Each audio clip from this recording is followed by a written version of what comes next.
Well, welcome to the Town Square Podcast, Scotty Scoggins. Thank you very yes, much. Indeed. Thank you. Great to meet you in person, Yes. as we talked about a little bit offline. And it's so funny how social media works, man. You think you knowing somebody, and then you're like, wow, I've never actually seen him physically. He could just be a hologram for all I know. Like, I don't know. I was trying to figure out how we actually connected on social media. I can't remember. I don't remember. I don't remember either.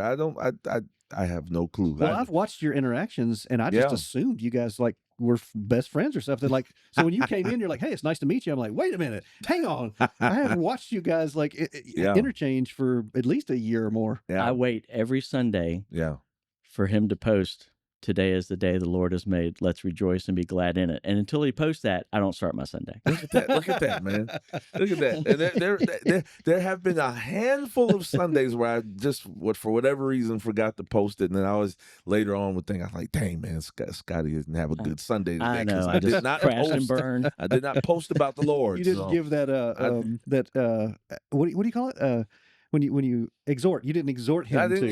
Today's do the day. Let's do it. I didn't do the call to worship, but so awesome to have you in the building. Yes. Thank you. Absolutely. This is going to be a fun conversation. I'm sure. This is our very first, pretty much. Like, y'all see it. We got a logo happening. Listen. We're on video. Yes. So if you're watching on YouTube or you got some kind of Facebook reel or something from this, hey, here we are. We are here. We are here. The Town Square Podcast is now. You can see it. Yes. And you get my look, and I know I look a lot like Chris Hemsworth. I was going to say that, right? Yeah. See? Yeah. I can see it. I can see it. Yes. Oh, man. Yes. This episode is brought to you by Angel Pitts, United Bank's wealth management advisor in Covington and Madison. Reach out to Angel Pitts at 770-412-4932. That's 770-412-4932. United Bank Wealth Management Services, building relationships that go beyond investments.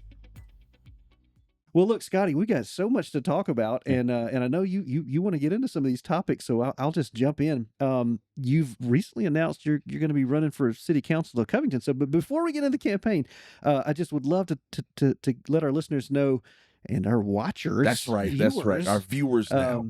Who may not know you. You're not brand new to Covington, and you've been around on the socials and stuff like that for a while now. But just give a little bit of background of your story. What led you to call Covington home? Okay, great. I grew up in Chamblee, which is an IT peer. I know people don't know what that is. I grew up inside the perimeter. That was pre-Perimeter Mall, pre-285 interchange, pre-Martis train station. So basically pre-perimeter. Pre-perimeter. Pre-perimeter, yeah. I grew up there. My dad coached Pop Warner football for 27 years. He was Ronald Reagan's Volunteer of the Year for the whole Southeast. Wow. That's and cool. he has 2 Pop Warner national championship teams. That is awesome. And he had a record of, I think, I'm going to say 133-2 over the course of that. 130. Okay, so is there a Pop? Listen, is there a Pop Warner Hall of Fame or something? Because he needs to be there. There is at Murphy Candler Park. Okay, and a lot of his stuff is in there.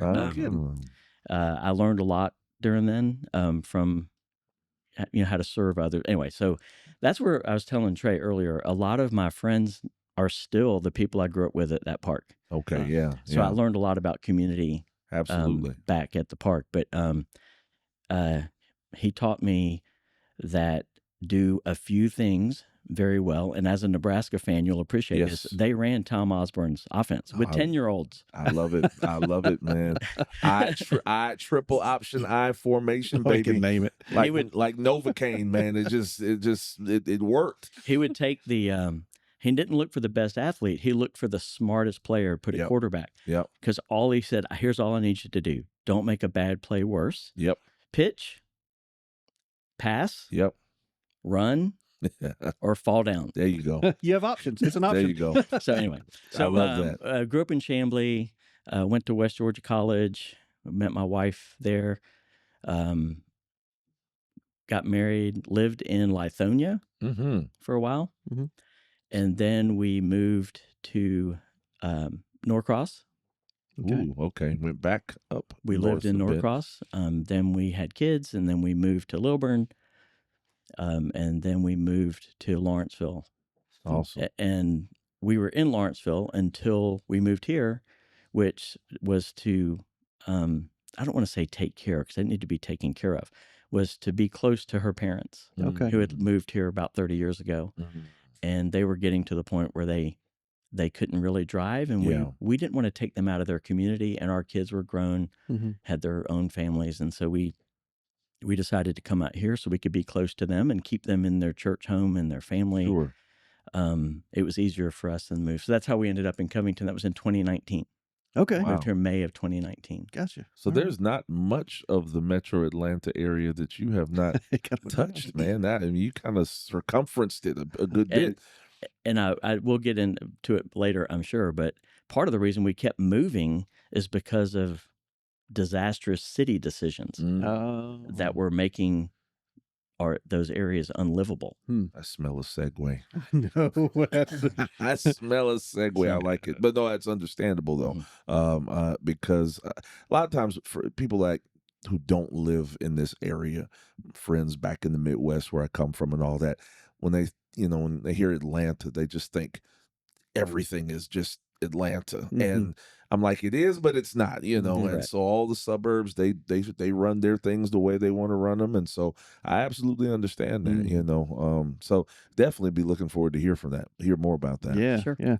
So people who do know, so if you've been here 2019, then you've been here long enough to see the Vampire Diaries stuff come in, and people that probably are familiar with your name, either from a previous campaign we'll get to in a minute, or from hosting the Vampire Run. So, like right off the bat here, just tell us about the Vampire Run. Where do the proceeds go? What maybe got you guys started on that? Thank you for the opportunity to talk about it, because it's something I'm passionate about. And I might get emotional. I apologize. Oh, It's all right. I'm a very emotional person. We like it. Welcome to the messy middle, man. Extremes. Listen, it's all good. And by the way, at some point, I'd love to give you guys as many kudos as I can for your podcast. It's fantastic. I love it. I've listened to a bunch of it. We did not pay him to say that, by the way. But so in 2014, my mom was diagnosed with AML, which is acute myeloid leukemia. Didn't know what that was. She died about 7 months later.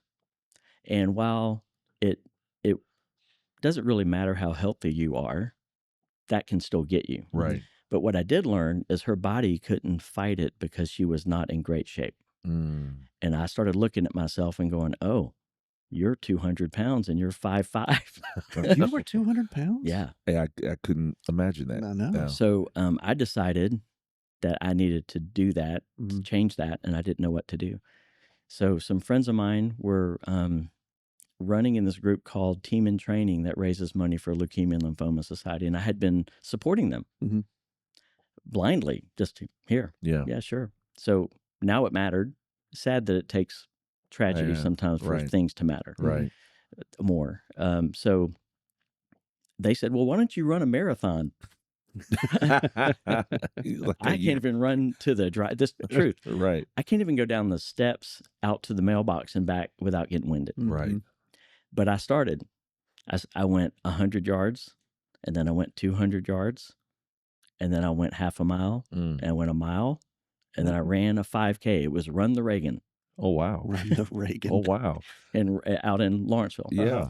Reagan Parkway. Yeah. And then it took me 2 years to get to where I could run a half marathon.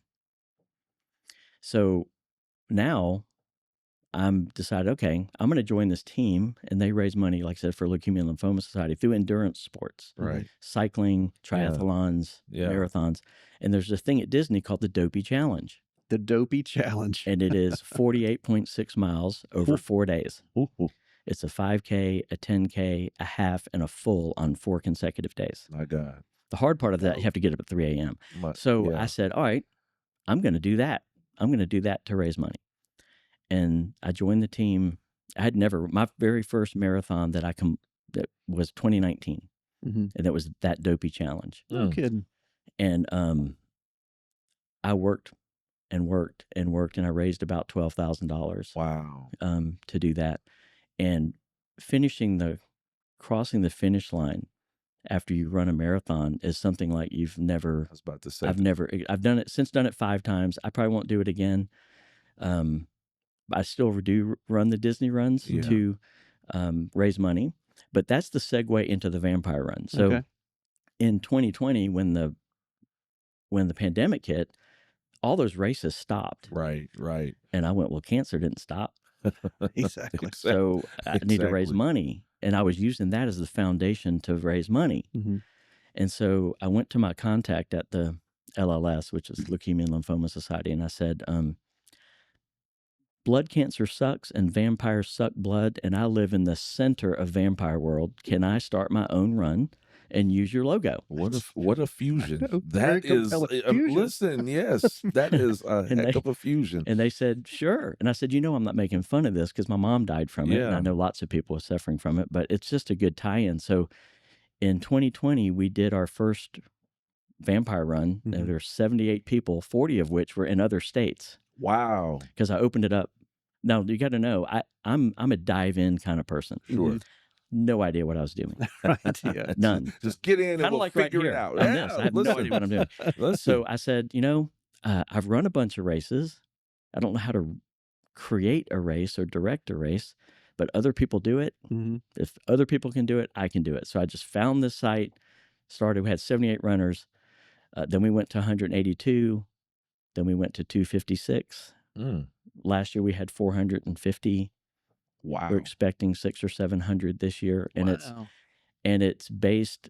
It's foundationally based in the filming locations of the Vampire Diaries. Yes. Why? Because Disney runs. Nobody runs Disney for time.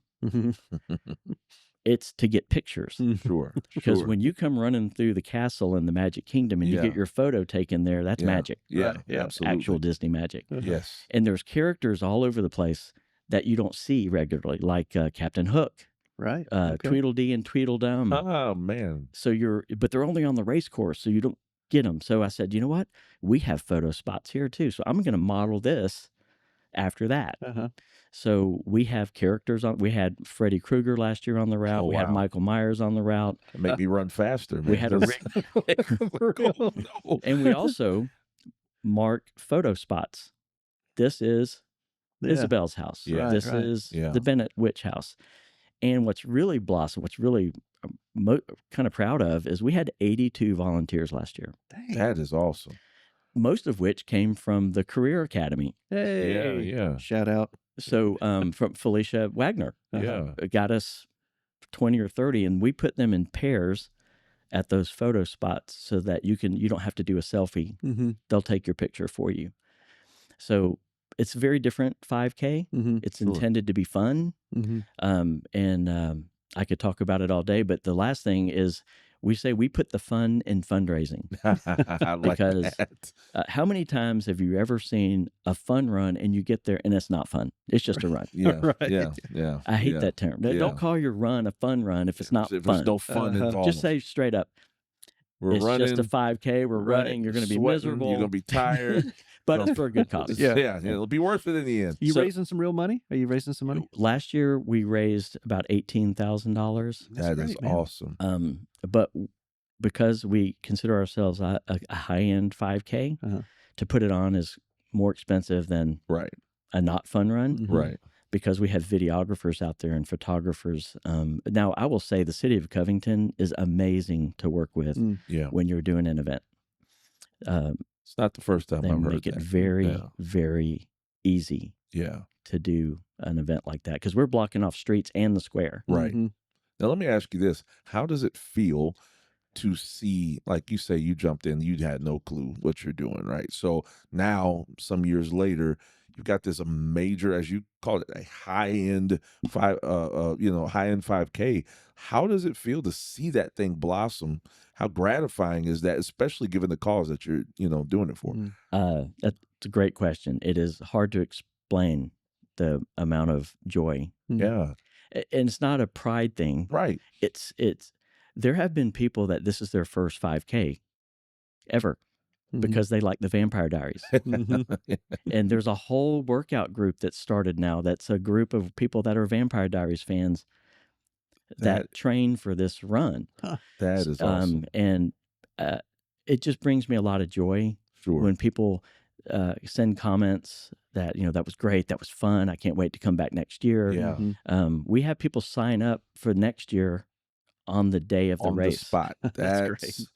That just lets you know how much people enjoyed it. Yeah. That's amazing. Yeah. So it's, but it's been just me and my family. Running the Really? thing. Yeah. Or literally running the thing. Correct. Running. Yeah. I see what you did there. Good dad joke. But so now I'm a bit of a control freak. Okay. I get it. My family would be surprised by that. I don't think that's the No, case. they probably would. That sounds So, sarcastic, just a little bit. I don't know who to turn it over, not turn it over to, but I don't know who to turn pieces of it over to that would do it the same Right. level of quality that we want Yeah. to do it. Because little things matter. Absolutely. That's the thing that again, back to my dad, Yeah. they ran 4 plays. Yeah. That's it. Yeah. Yeah. They did very small things. Mhm. They never tricked people. It was everything was very simple. Yep. Mhm. All about execution. Yeah, it's simple and attention to details. Absolutely. Well, how do people find out more information about the Vampire Run? Like if they wanted to register, if they wanted to volunteer, like If you Google Vampire Run, it's the only race that there you pops go. up. Okay. We have a pretty good Facebook presence. Awesome. Vampire Run. It's at Vampire Run 5K. Okay. Email, all kinds of stuff. You'll find all of that. If you Google Vampire Run, you'll get to the registration site, and there's a little story about how we started it and why, and how our goal is to become Atlanta's best Halloween time run. So, that's great. So when is it? October 25th. Oh, it's coming up right now. October 25th. It's a Halloween run. People dress up. Really? We give pet costume contests. We have baby costume contests. We have best team name, and some of them I can't even say in a church. But the team names, awesome. That's again, it's all about fun, photos. Sure. This is a funny story. In the show, there's a float. It's called the Founders Day float. Mhm. It's probably in 10 to 12 seconds of the whole show for 8 years. Yeah. We found it. The county had it. Wow. And I said, if we come and renovate that thing, you see it in the some of the parades around town, you'll see it. Oh, it's a little small mock of the courthouse and Clock stuff. tower. Yeah, That's from the show. Yeah. Wow. And I said, if we come renovate that, clean it up, will you pull it out on the route for us as a photo spot? And they said, yeah. So I got some volunteers, and we pulled 4,000 staples out of it. Someone had stapled little Christmas lights all over it. So we literally pulled them out we didn't want to damage the thing. And then we repainted it, cleaned it up. So now when you see it in the parades, we did all that. Well, our volunteers did that. So now it's on the route. Yeah. And people love that. And again, that's 12 seconds of a show. Right. But it's like a little Easter egg to those folks, right? Yeah. Yes. Love it. Yeah. They know it. They know what it is when they see it. That's awesome. That's awesome. Yeah.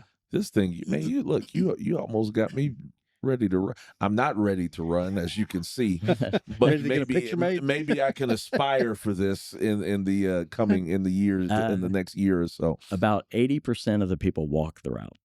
Really? Okay. See, maybe totally walk it. I could maybe run day. Yeah. Just a fun day. Well, I hope folks will sign up, check it out, and October 25th. So maybe we'll get an update from you too, see how everything went. Sure. Well, Gabriel, you've got to hear this story. Yes. Your kind of like taste into politics. You were telling me this on the phone the other day, and I was just blown away by this story. You ran for school board in Gwinnett County. Mm-hmm. Is that right? Yes. Okay, I'm getting the story right. And it was something around the library situation. So can you just retell that story? Because that was just the fact that you were running for school board in Gwinnett County on this topic and had so much stir was just a great story. I ended up on the library board because of running for school board. Right. Oh, wow. Okay. So I ran for school board in 1994, my 30s. Didn't really know what I was doing. Mm-hmm. All I knew is my kids couldn't go to public school. At least I thought they couldn't. So they were in a private school. And then Gwinnett was the largest school system. Yeah. Right. Oh, yeah. Absolutely. And I was an accountant. And they're spending a lot of money, $1 billion, almost $880 million budget. In 94. Wow. Yeah. Wow. And I'm thinking, we're not getting an $880 million education investment. Yeah. So all I did is I divided that by the number of students. Mm-hmm. Tough math, right? And I said, that's almost $10,000 a student. I can go to Greater Atlanta Christian at the time for $6. Right. What's the difference? Yeah. So anyway, so I started running. I missed a runoff by 82 votes because I only, in a school board race of that size, I only raised $5,000. I went door to door all over the county. And because of that, I got appointed to the library board. Yeah. And that's a really long story, but let's just, we can get into that later at another time if you want to. Between me getting appointed to the library board and the meetings were in the library office with the library board members and the director of the library, and that was it. So 9 people attended, maybe. Right. Ended up with 400 people in the Justice Administration Center in Lawrenceville. Wow. And I ended up on Neil Bortz's show. Oh, gosh. Not Neil Bortz. Wow. And I ended up on Sean Hannity's show when he was local. Oh, my goodness. I was on his local show for an hour in studio. Goodness. So Scotty held a big spoon. He just did. Just stirring and stirring, and that's crazy. Yeah, I've never been afraid to jump into the fray. I can deduce this from you even through social media, that you're not afraid to tackle some controversial When Trey said issues. something to me earlier before we started here that made me feel really good about myself, that you said, I can't really peg you to any one side. Yeah, there's no box that he fits into neatly. It's like I used to. I feel like that's the goal, though. I mean, that's he's in the messy middle. He's in the right. That's why I love your podcast.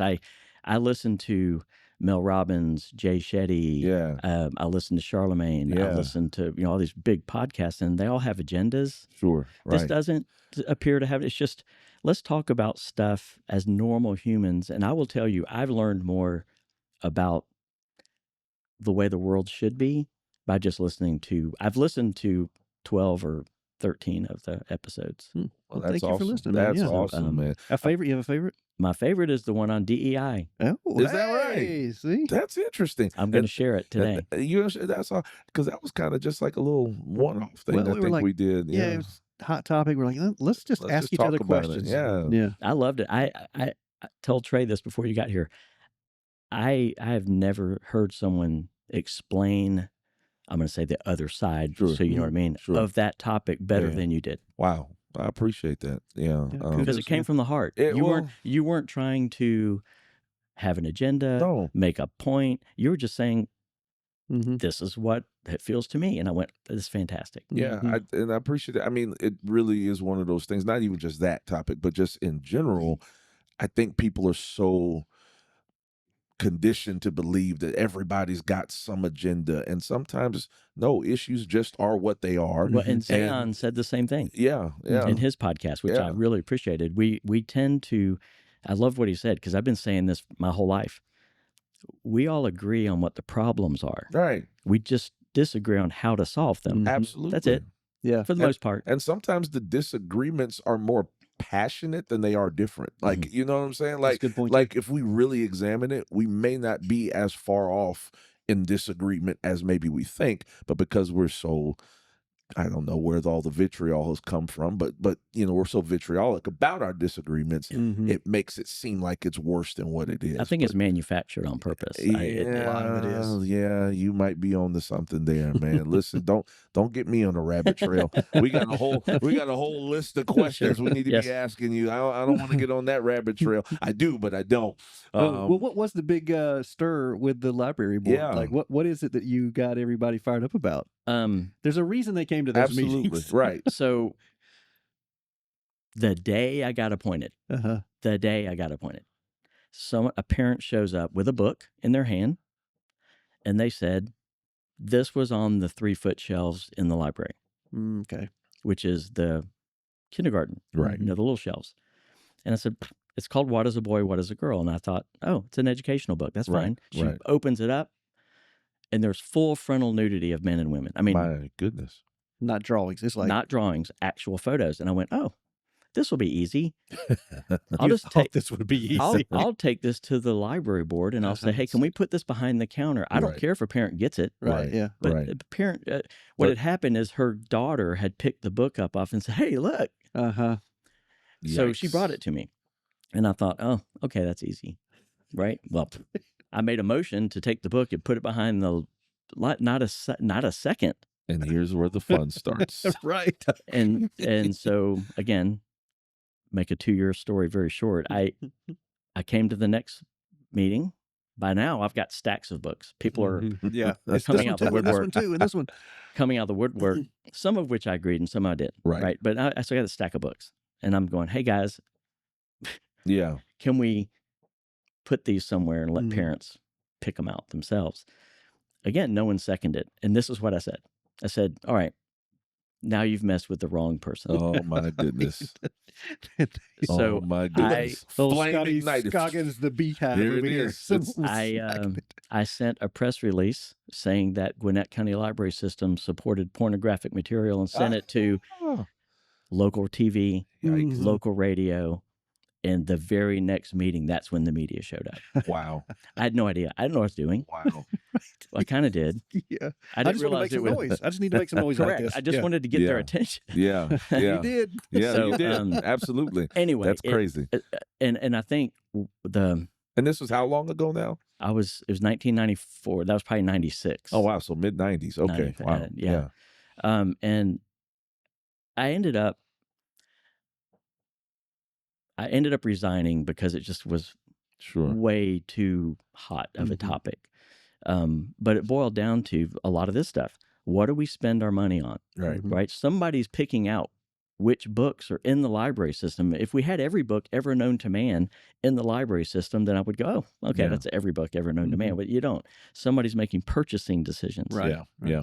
So where it kind of culminated was we were at the Gwinnett Justice and Administration Center, which is about a 300 or 400 seat auditorium. That's where our board meeting was. And I had bought a magazine from a store. Okay. And I put one of those books inside the magazine. And I told people, if you don't want to hear, stuff, you can leave. Yeah. Gave them a minute, and I started reading what looked like from this magazine. The library board's going insane. You can't read pornography in public. Yeah. And I said, I'm not. I'm reading this book. Oh, look at you. And I just put that to the side. You got him. That is, dead silence. Because I'm not a prude. We talked about I'm essentially a libertarian. You do you. You're right. I'll do me. And if you doing you messes with me, then we have a problem. Right. But other than that, but the standards for little kids, that I have a problem with. That's a little different. Right. And I can understand that. That's kind of how, but I'd always been involved in politics. My mom worked for Sam Nunn's campaign. And then I worked on that campaign. So I met Senator Nunn a couple of times. Wow. Then when I was 17, I worked on Ronald Reagan's campaign. Oh, wow. As a high schooler. How about that? Then I went off to college, and just like Zion said, I took over the college Republicans at West Georgia. And back then, I didn't look like a Republican. I was somewhat new wave. Okay. All right. Like flock of seagulls. Kind of, yes. Yeah. Okay. Yeah. And people would go, well, you don't look like a Republican. Look, even that alone, you didn't look like a Republican. They're like, well, what does a Republican look like? Exactly. We started a group.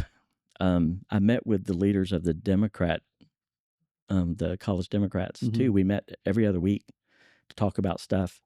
Then we started a group called the Political Awareness Society, and we met at a local pub, kind of like the Inklings. Yeah. We met at a local pub. Yeah, man. And we I wasn't explaining to you. Yeah. I was explaining No, to you. listen, I get it. They probably get it too. And we would put topics in a jar and pull it out and talk about it. I love it. And similar to what you guys are trying to do, right? Yeah. You created a space for it, and you're like, "Hey, let's talk about these topics." That's and fantastic. I learned a lot because again, I'm very transparent. I'm thinking if you disagree with me, you're just stupid, right? You're just dumb, Right? You don't know what you're talking about. Then you start being you're actually not stupid. Right. Now I understand where you're coming from. Right. So it was kind of a blossoming of becoming less political and more I want to say it's almost philosophical about how to live in a country that has never, the country like ours has never really existed on the planet before. It welcomes that diversity. Yes. Yeah. Did you know your trusted community bank can also help you invest and plan for a successful future? Angel Pitts, United Bank's wealth management advisor in Covington, Madison, makes it a point to understand each client's unique goals. United Bank believes in long-term investing, diversification, and active management for every account, carrying on a legacy of lasting relationships and unmatched service. You can contact Angel at 770-412-4932. That's 770-412-4932 to learn more about how she can help you achieve your financial goals. United Bank Wealth Management Services, building relationships that go beyond investments. United Bank Wealth Management Services are not FDIC insured, not bank guaranteed, may lose value, not a bank deposit, not insured by federal government agency. A huge thanks to Angel Pitts, United Bank's Wealth Management Advisor, for sponsoring this episode. I think that's interesting that it seems like over the trajectory of your life, the deeper you got, or I don't say deeper, but the more you got into politics, the less political you became. Right. So I guess then it didn't completely chase you away, because here you are running for office. So what kinds of, like, how did those experiences, I guess, shape, inform, inspire you to want to enter into the space that you're in here locally? So it's not very interesting. I kind of swore off politics for a long time. Okay. It's understandable. Because it's a blood sport. Yeah. Unfortunately so. Yeah. And people are about winning, right, not doing the right thing. Right. Oh, man. Right. Talk more about that, because I was just telling somebody the other day, I watch all these people who are desperate to win a seat or win a position, and they're like, they will fight to win. And I'm like, but you need to fight to serve too, right? Like once you get in that seat and you fight win harder to serve. Yeah, you got to now, like that same energy that you use to win something, serve with that same energy. I think it's important to understand this. When I moved to Covington, I had no idea there was an east and a west side. No idea. Right. Everyone who moves here says the same thing. I ain't gonna lie to you. When I've been in this community about 10 years now, and it was my second go around at the Covington News when I figured out there was an East and a West. Seriously, I did not realize. By the way, that's how we met. That is how we met, isn't it? Yes, and now I know, because it was, I think we started connecting on one of those interesting county commissioner meetings, and there was some stuff going on. Yeah, I remember now. Yes. So I didn't know there was an East and West. Yeah. No idea. Nor did I care. Yeah. Yeah. So I didn't know I lived in the west side of the city. And people kept saying things about the East and the West, how they're different. You didn't see that sign when you passed the square that said entering the west side? Let me tell you something. I guess I hope nobody takes offenses. I didn't think Covington was big enough to have an East and a West. I'll be honest. Like how there's a history there that I learned after the fact. Okay. Which I don't know enough about it to speak to it, but there's a history of why that happened. Right. So I run, and I love running through the city. I'd never lived in a small town. I lived. You mean physically ran? Your little getaway sticks were correct. going. Yes. Okay. Yeah. So remember, I grew up in Chamblee. Yeah. Metro Atlanta. Yep. Norcross, Lilburn, Lawrenceville. These aren't small towns like this small town. Even Lithonia's got some size to it. Yes. Lithonia. I never lived in a small town inside the city limits. Even when we were in Lawrenceville, we were outside the city limits. So I didn't know anything about small town politics, but I love the city. And I love the fact that there's 200-year-old homes here, because Sherman didn't burn down the east side of the city. There right? You go. How cool is that? Right. So Madison and Social Circle and New Bern and all these, they have cool houses. We have a house built in 1823 on the Floyd Street. Yeah. How cool is that? Yeah, that's pretty cool. So, so I started running, and it's such a nice place to run, and I became a fan of the trails. So, but I noticed as I was running that there was a point in the city where things were different, somewhere around Emory Street. Okay. I started going, oh, okay. So one day, the historic church that's there at Clark Street in Emory, can't remember the name of it right now. Been there for a long time. Okay. Clark Street, Emory. There was a couch, a lamp, and a bunch of bags of trash sitting on the sidewalk. I ran by there, took a picture of it. Ran by it the next day, Still there. picture of it. Ran by the next day, took a picture of it, and I sent to the current then city manager, who was not the current city manager, the then city manager. I sent a picture and I said, I'm going to go get my pickup truck and I'm going to take this pile of stuff and I'm going to put it in front of the historic home on Floyd Street. If somebody doesn't come and pick this up in the next 30 minutes. And it was gone. I bet. This guy with his spoon, man. I bet. He is stirring it up again. Well, but I mean, that's a great point, though. Yeah. So I said, why is this? So then I started asking people. So then I started walking around, running in different parts of the west side of the city that I had never run it, because I was running Clark Street through the square, down Floyd, or on the trail. So I started running down West Street and Stone Mountain Street and started running out there. And I said, gosh, there's buggies in the ditches and there's trash everywhere. Surely this wouldn't happen over there. And I know I'm probably ruffling feathers by saying that, but this is what the messy middle does. Exactly. It's information. It is. And I said, I want to help. And I probably will get emotional here because I just decided I'm going to run for the seat. People, you can't win over there. Okay. Sure. People get about 29% of the vote over there. Yeah. People like me. Yeah. I got 43%. Wow. Because I started walking around and knocking on people's doors. And I'll never forget, right there by the funeral home on Clark Street, there's those 4 rental houses. And the one in the very back, I went to knock on the door, and the porch was crashing in. And so I knocked on the door, and this sweet young woman, about 23, came out to the door, little kid behind her. And I was telling her who I was and what I was doing. And she goes, I would let you in, but it's not clean, not very nice in here. Wow. And I said, what is your number one problem? She goes, well, my water bill is $800. Yikes. Because I've had a leak that the landlord won't fix because he says my rent's already low enough that I should be able to fix it. And I thought, this is unacceptable. Right. I live in Clark's Grove. That's 50 yards from my neighborhood. Right. That's my neighbor. And so I think, how can I help?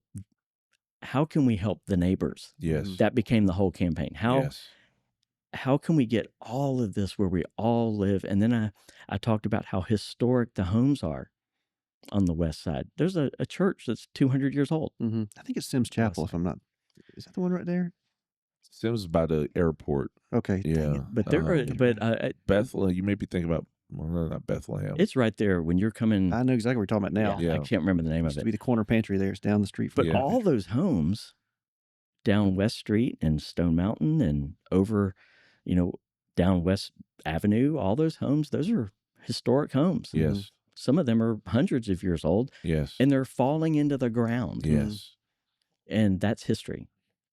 And so one of the episodes you had when you had Stephanie on, talking about the jail, I am so happy that that's going to stay there, because it's history, right? And anyway, I kind of grew to love this side of the city. I hate to even say the sides, but you can. But I don't think any of that's intentional. No. But there has to be a way to solve the problem. Yeah, right. So absolutely. Anyway, so that's why I ran the first time, and surprised a lot of people. Yeah, I mean 43%, and that's major. Yeah, well, because it shows that you're tapping, like you said, you're going door to door. People are feeling something other than just regular run of the mill politician. Yes. Yeah. I don't know how to do that. I don't. Yeah. Local politics is not politics. That's what I don't understand. Say that again. If you can't pay your water bill, it doesn't matter if you're liberal, conservative, Democrat. Liberal. It doesn't matter if you can't pay your water bill. You can't pay your water bills. Yeah. How do we help? How do we figure that out? That is Yeah, keep going. So I'm writing it down. That's great. Listen, I'm telling you, that's a major point. Keep going, though. We'll talk about it later. But anyway, so that's why I ran, and I was really, really disappointed when I didn't win. Yeah, and I don't normally get disappointed. I was disappointed in me. Maybe I didn't work hard enough. Maybe, but I work full time. Right. I have a full time job, and I have a family, and we're taking care of in-laws, and I have grandkids, and they all live here, and it's hard to run a campaign. Well, you even mentioned it's hard to even get to the meetings, right? Like, I mean, it is hard to get to meetings. I know you've called me about board of education meetings. Like, how do I get there? If I work in Atlanta, there's no way I can get there. I work in Marietta. Okay, 4 days a week. I drive to Marietta 4 days a week. Yikes, that's even worse. But so here, and again, sometimes I just don't have filters, so I'm just going to say this. You shouldn't have to be independently wealthy or retired to run for office. Agreed. And local offices are like that because, again, I don't think people realize, how much the city council people make? $9,000 a year. Right. Yep. It always cracks me up. It's not a job. My wife is president of the school board in Richmond County, and it always cracks me up when I read the pundits and they say things like, "Yeah, you're just taking all that money that they're paying you and I was like, can I show you? Right. I went, hey, Sean, can I show them one of your check stubs? Can I please just let them know all these riches that they think you're getting? The mayor makes $18,000. That's what I'm saying. Now, if you're a growing city and you want a broader representation of your community on the city council or the commission, county commission, you better figure out a way to get normal people. Yes. Look at the makeup of the county commissioners and the city council people. By and large, they're retired or they have their own businesses. Right. They're very, very local, so they can adjust their schedules better than someone like me. I feel like I represent a lot of people that probably don't vote because they don't think it matters. Wow. Just disenfranchised by the whole deal. Wow. Yeah. And I'm one of those. If you're going to tell me that my opinion doesn't matter because I can't make a meeting, right? Yeah, we have a problem, right? Like I'm not allowed to comment on Facebook because I wasn't there in person. It's like, so come on. I've worked in corporate America since 1987. There was nothing more political than working in the middle of giant corporations. Nothing. The truth. So you have to learn to influence people. You have to learn to listen. You have to learn to come in the middle, like you talk about, which means not everybody. If somebody loses something, somebody wins something. There's that middle ground. And one of the things that I wanted to make sure that I made a point on this podcast to say, if someone's miscommunicating, it's always the communicator's problem. Always. Not just you're hearing me wrong. That's what I've learned in corporate America. If I didn't communicate what I needed to communicate, that's my fault. And so during COVID, we learned so many ways to communicate with people. That's right. That's for sure. So there are ways to communicate with people. And this is the thing. I'm all of the above person on almost every issue. Okay. I did it was a bit of an emotional post one day while I was driving in traffic. I was stuck, dead stop on I-20. And I'm listening to a local radio station. They're talking about politics, and they got this hard right and this hard left. Right. And I said, I just posted, all I put out there was the answer is always in the middle. Man. Right. Yeah. Somewhere in the middle. It might be this issue might be more towards the right. Yes. This issue might be more towards the left, but it's always in the middle. Yes. These extremes, to your point earlier, Gabriel, that's what's happening. That's what's causing the big voices are these two extremes. Yep. And the rest of us in the middle are going, okay, all of you are dumb. Right. Exactly. Because that doesn't represent us. It doesn't represent. Listen, the first time I was ever accosted with that truth was I was a 19, 20-year-old college student at the University of Nebraska. And I'll never forget, he was a city councilman at the time, Franklin Thompson. He was political science class instructor. I will be honest. Hopefully, he doesn't take umbrage to this listening, because I know he'll listen. But I don't remember much that I learned in that class. But I remember him one day in a lecture saying that the mistake we make in America is that we think the truth is either far left or far right. And he said, but the truth is always in the middle. I mean, that has stuck with me. You're talking like 25, almost 30 years now. And it goes also back to the point of what you said earlier. And I think this is one of the truths that I guess maybe, not to try to speak for you, Trey. I mean, you tell me if I'm wrong, but I think it fuels what Trey and I are trying to do when you said, okay, politics out there is not politics here.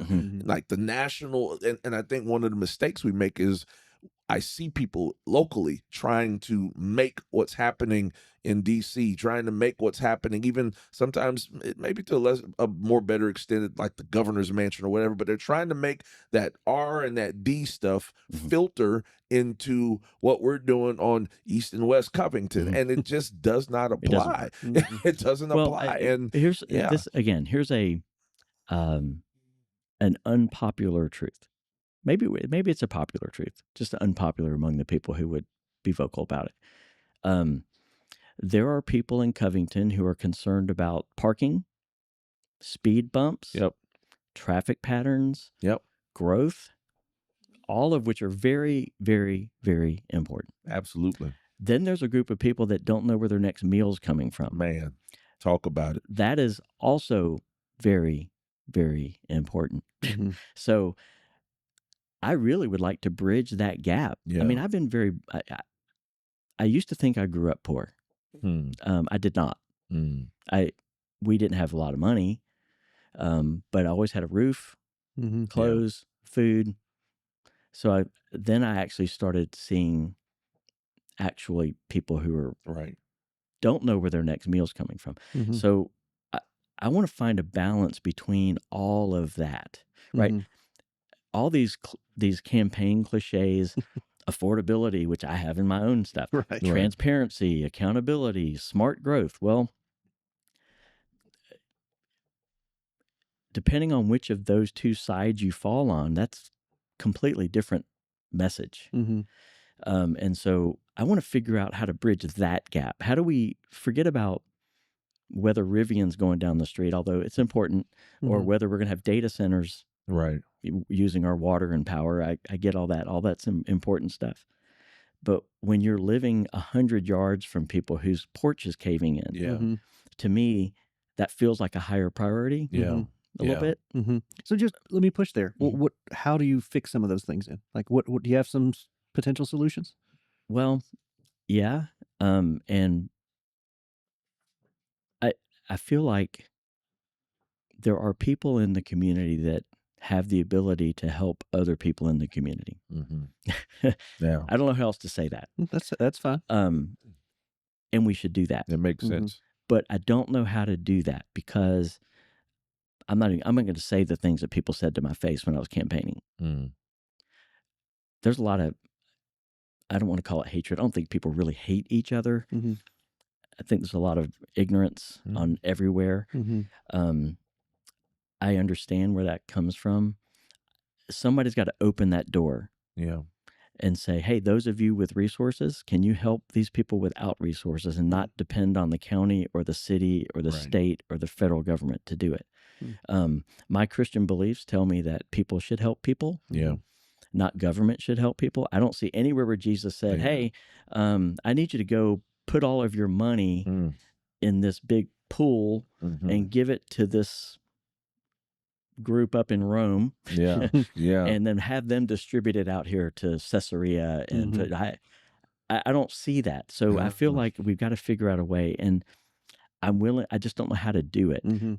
To say, let's find the people that have the ability to fix these things and go fix it. We can fix physical things. We can't help you. Well, saying a strong word. If you have an income problem, that's a bigger problem. But we can fix your house. We can cut your grass. There's a house down the street from me right now that the grass is about, I don't know, 12 inches high. And I thought about just driving over there and cutting the grass, but I'm afraid to, right? I don't know whose house it is. Right. So you're in a sense just calling people in I guess you would be running in the West Ward. You're just calling people to be neighborly. Yes. And maybe you'll, if you were to win the election, you would have a seat helping to govern some of the way the budget's spent and maybe some of the initiatives of the city. But you're saying one of the main initiatives should be, we should be neighborly. We should be helping each other out. Those with means, helping those without means. And it gets you a seat. It gets you some visibility. Sure. Who am I? I'm grandfather. My dad. You know, I work. I don't have a lot of clout. I didn't grow up here, which is another somewhat of a pet peeve of mine. It's weird, a little weird, isn't it? That like you're not a native, so all of a sudden it's like, well, we can't listen to him. Yeah. Correct. Yeah. Even though everything you said is true, accurate, and correct. That's right. But you did not go to Newton High, so we can't listen to Correct. Yes. So small town. Yeah. look at the county commissioners, look at the city council. They're either been here for 20 years or their whole life. And nothing wrong with that. It's kind of cool, actually. But maybe you need a different perspective of someone who came from places that watched them. Yes. Watch the fabric of the community and the quality of life decline because of growth. Yes. The last place we lived, we moved to Lawrenceville primarily so our kids could go to Brookwood High School. Because it was in Gwinnett, probably at the time. Yeah. My kids, one graduated in 2008 and one in 2010. Back then, it was top tier school. Oh yeah, probably still is. I don't know. We moved away. Right. But that place got so crowded that you couldn't. There was a Walmart. Tell people this all the time. They don't believe me. There was a Walmart about 1.5 miles from my house. And on any given day, at any time of the day, it might take me 12 minutes to get to that Walmart. It's a mile away? Yeah. Wow. Because look at, we lived right off a scenic highway. Have you been on scenic highway lately? Yeah. Yeah. What a disaster. Yeah, and whoever terrible. decided that interchange there at 78 it's terrible. and 124 was it's a good terrible. idea. It is absolutely. So, I said it's no joke. Like about a month ago, I was up in that area and in that interchange, and I told my wife that this must be one of the worst interchanges in the country. Like it's terrible. I'm surprised people haven't been killed. Exactly. So I say that to say this: maybe someone needs to be there in the city that has experienced that wild, fast change. It wasn't. It wasn't slow. Exactly. We were all going, hey. Yeah. Yeah. Now you got a camera, you can see my hand. Right. Yeah. Hey, we don't need another, like, for example, here, we don't need 4 Taco Bells. We have 4 Taco Bells. Yeah. Waffle houses. 2 of which, 2 of the Taco Bells, half the time the drive-through is the only thing open because they can't staff them. They can't staff it right. Yeah. So that feels not right. But I don't know. I don't have the information. I always give people the benefit of the doubt. If you're in the county commission, you're on the city council, you have access to information that the rest of us don't have. Right. So until I see that information, I'm not judging anybody because I might get there and go, oh. Yeah. Right. Yeah. Kind of like when we get to heaven and Jesus shows up. We go, okay. Okay, I was totally wrong. Definitely not expecting to see you here, but Facebook like everybody else. Right. Yeah. Exactly. I got to make decisions this way. Well, the best place to solve big issues is on Facebook. Of course. And or TikTok. Yeah. Definitely. Don't go to Twitter though. You can't solve anything on Twitter or X. I'm sorry. It's called X now. I want to ask this. We just kind of you touched on some of that stuff with the whole smart growth thing, even just by talking about your experiences up where you were. You've also said you want City Hall to be more accessible. You've touched on that some a little bit. People can't come to meetings, not because they're always lazy, because they're probably working until 5, 6 o'clock. Yeah. And if you're working in Atlanta, anywhere up north from here, you're trying to get back down here, that's not going to happen, in a feasible time. What kinds of things do you envision being able to do to kind of help make that accessibility grow for folks like that? I think you're seeing some really good steps towards that with some of the stuff that Travis does. Yeah. Oh yeah, Travis Moore. He's Travis, very transparent. Sorry, all the information. sorry, Councilman Moore. Councilman. That's right. Let's don't disrespect. Got to get the title in there, man. I mean, that's really helpful. Yeah. I was listening to your podcast with Leanne Long, and she's talking about this 900-page document. Now, who on earth, if you don't have to, is going to read a 900-page document? Yeah. I'm not. Yeah. So someone needs to summarize that stuff in an unbiased way. So there, I'll give you an example. So at my jobs, I've always been in the middle of corporate. Matter of fact, I thought about writing a book one time called Managing from the Middle, because there's a lot of leadership books, and there's a lot of books about growing in your career, but there's very few about how to get things done when you have no authority to get them done. That's good. Man, that's good. So, that's good. And so I've had to live that world my whole life. And one of the ways you do that is, I'm a product manager. Nobody knows what that is, so I don't really tell people that. But what I tell people is part of my job is to grossly oversimplify everything first. Right, right. And then if you need more information, I will give it to you. So that's how I get things done at work. Because if you're talking to an executive and they're giving you 45 seconds in a meeting that's an hour long with 30 other product managers, you better be succinct. Yes, yes. And so I have learned to oversimplify. Right. And so I try to do that with even issues here. So I think that's one way to do it, is to communicate where people are. TikTok, Instagram. Yep. You hate to say that, but that's where the younger people are. Yeah. And you cannot expect younger people to ingest your 900-page document. Right. They just don't do that anymore. Right. You got to boil it down to a 60-second TikTok. Yeah. Takes a certain brain to do that. I don't have that skill set yet, learning. But so I think you use all of social media because that's where those people are. Exactly. They're not reading newspapers. No. They're not reading lengthy board minutes.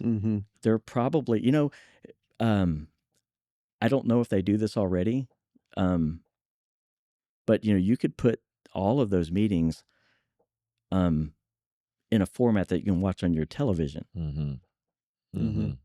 Put them on YouTube if they're not already. Put them on YouTube so you can watch them on a television in spurts. Yeah.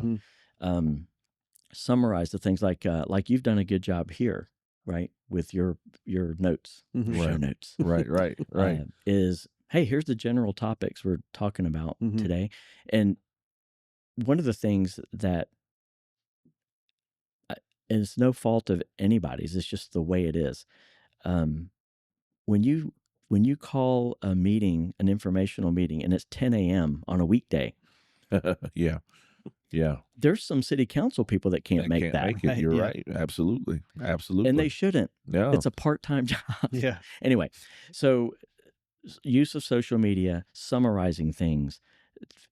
Try to tell people this is what's important. Like, when you go through those things and they're approving liquor licenses and stuff like that, most people don't care about that.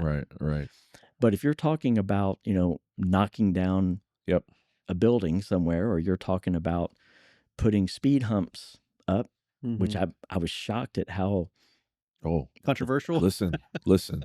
First time I ever covered a meeting and they got to arguing about speed humps for about 30, I was like, these people care. These people care. Yeah. You got to make people care about the right things. This is true. This is very true. Anyway, again, primarily simplify everything. Yeah. Government is way too complicated. I don't know how many people know this or not. The inside of the square is county property. Yeah, I don't think many people realize just that. the inside. Because you got people going, well, why can't I take my beer into the square across the street? Well, that's county. I remember, they didn't pass the same ordinance. Yeah, I remember when we were covering that in like city on one out in county in here. City says yes, county says no. Well, you can't step over that blade of grass and dump your beer out before you do. And there are county parks and city parks. Yeah. I don't know which are which, but my suspicion is you might complain, hey, that grass is growing, and you're complaining to the wrong people. Yeah. However, this is just how I do things. If you were to come to me and you said, hey, that park over there is overgrown, needs to be cleaned up, and I go, oh, that's a county problem, I'm going to call the county myself. Yeah. I'm not going to go, oh, yeah, it's the county. Yeah. Call this number. Yeah. I had no idea until the vampire run. I didn't realize that the ball field by the Welcome Center is a county ball field. Bakersfield. Yeah. Yep. By the way, that's a great example of the community actually caring about something. Remember when they wanted to turn those into townhomes over there and knock the gym down? Oh, yeah. People got really passionate about that, and that's a good thing. Yeah. Absolutely. They stopped it. Right. That's some discussion about some grant money now, possibly to renovate some of that, I think is what I'm hearing. Yes. It'd be great. It's a historic gym. Absolutely. Yeah. So, anyway, I hope I answered your question. No doubt. All of the above. Listen, all of the above, This episode was brought to you by Angel Pitts, United Bank's wealth management advisor in Covington and Madison. You can contact Angel at 770-412-4932. That's 770-412-4932. United Bank Wealth Management Services, building relationships that go beyond investments. Kind of from a non-traditional place of politics. I just think, not necessarily saying this is an endorsement, but I'm just saying, I just think our political landscape needs more non-political people. If that makes sense. Yeah, absolutely. People who are more concerned, knowing that yes, there is a political part of process, but I'm more concerned about what's happening on the ground floor with the people than I am worried about placating to the letter D or R or whatever in front of or behind my name. The cynical side of me, which doesn't come out very often because I'm generally a happy, positive person. You're a positive dude. Definitely. But the more cynical side of me thinks that the people in power don't want people involved because they cater to the small group that they need their. And I won't go into details on that, but I ran into that in the city council race. Well, you know who owns that property? No, I don't care. Right. Don't tell me. Right. That's what I said. I don't want to know. Right. Don't want to know. Right. He showed up with his spoon ready to stir. He was ready. He said, I got the spoon, you got the pot, let's go, man. Well, listen, I love this. This is great conversation. Perhaps somebody's listening. I feel like I'm doing an altar call at church. Perhaps somebody's heard the word of the Lord today and they want to make a decision for their life. No, but seriously, if somebody's listening and they've been inspired by what you're talking about, they want to get to know more. How can they reach out to you? How can they maybe even become, a part of your campaign, help you get involved? I have a private group page right now. It's Scotty for Covington. Okay. For a number of reasons. Partly because I agree with several of your other guests that you've had. We don't need all kinds of negativity stuff going on. Every time somebody makes a statement, hey, that thing's red. No, it's green. Exactly. It's green. Clearly green. Exactly. And then an email address, which is just scottyforcovington@gmail.com. My expectation is that I'll walk around and talk to people. Right. So if you're spending, when I ran for school board, let me just use this as an example. When I ran for school board in Gwinnett County, it paid $9,000 a year. A local dentist, the guy who ended up beating me, spent $45,000 of his own money for a $9,000. Yikes. And I'm wondering, you got to ask why? Yikes. Why are you spending that much money on something? Do you really care about the community, or because you're a dentist, it's a good place to be? Yikes. So that's crazy. I shouldn't have to spend $8,000 or $10,000 or $12,000, but that's almost what you have to do. Yeah, now, it's insane. Because if you're working, if you count my drive time, which is an hour and a half one way to Marietta, I leave my house at 5:45 in the morning, and I get home at 6:00 that night. 4 days a week. Now we do work remotely on Friday. That makes it very difficult to get out Absolutely. and campaign because you're tired. Not that I care. I mean, I'm a hard worker. I don't mind doing that. But I do have 6 grandkids that I like to see, and a wife that I like to look at. She's very pretty and very nice. Yeah, listen. I don't know how that happened, but the grace of God. So that's where they can find me. But I'm not going to have a website. Okay. I'm not going to be doing all that. You know why? Because it's the city. Right. Yeah. If I want to try to prove to people that you can actually be a normal human being with no connections to anybody in the city and still be part of the leadership of the city, that's my goal. Man, well, sounds like grassroots to me, man. It does, and good luck with that. It's going to be Scotty 4. Scotty is with a SCOTTY, and then 4 is the number 4 or FOR? FOR. So Scotty 4 Covington, all spelled out, at gmail.com. Yes. All right, man, we got it. And you have grossly oversimplified some things, so thank you for doing that. Love it. That's a phrase I'm going to hang on to. Yes, indeed. Because when it gets to the millage rate, I've got to figure out how do I, in 60 seconds, explain a millage rate to people. But it's a skill. It is a skill. So I'm going to be working on grossly oversimplifying things.